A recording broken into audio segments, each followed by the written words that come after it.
I got a 2010 Chrysler Sebring. We're doing a crankshaft position sensor. It's gonna be up under the car, up under the driver's side.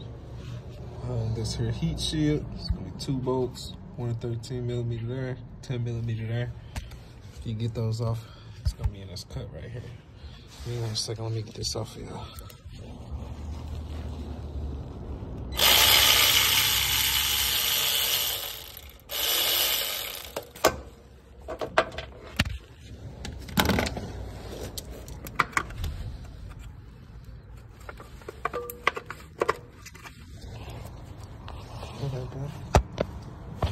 Right there.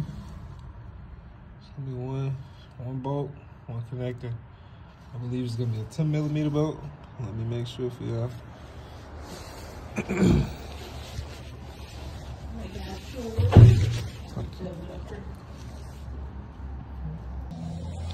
Alright, so you got another 10mm bolt right there holding on this heat shield.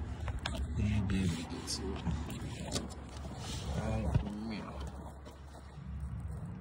One bolt, one connector. Look like it might be a 10 or a 13. Push tab on that connector, pull it out. Spin that good old thing, pull it out, push the new one in.